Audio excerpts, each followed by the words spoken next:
Good day everyone, welcome to my channel. So in this tutorial video guys, we will create a program that will ask the user distance in kilometers, and then it will convert into miles equivalent using a function in C++ programming language. Before we start, I would like to say thank you so much to all my viewers, silent viewers, and supporters in my channel. Thank you for watching my videos.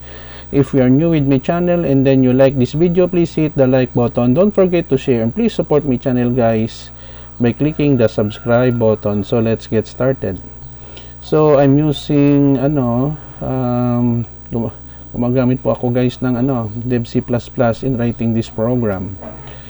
So we have here shop include iostream for input output, and then I wrote a function here that will convert kilometers underscore miles. So we have a passing parameters of kilometers. Take note with the data type that is float.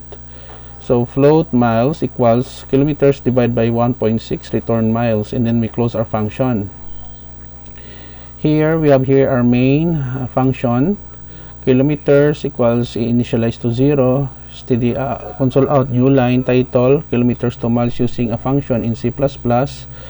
Enter distance in kilometers stored in a variable kilometers, and then new line here, and then calling the function kilometers underscore miles, passing parameters kilometers, and display and end of program, new line here, and then we close the main function here in line number 18. Don't worry guys, because I will put a link in the video description where you can download the complete source code for free in my two websites. Let us compile and run to see the result. Kilometers to miles using a function in C++. Enter distance in kilometers, we have 5. So 5 kilometers is equivalent to 3.125 miles. Okay, another example. Let's say 10 kilometers. 10 kilometers is equivalent to 6.25 miles. Okay guys, so this is the end of our tutorial video on kilometers to miles using a function in C++ programming language. Thank you so much for watching. I hope that you have learned something new in this tutorial video.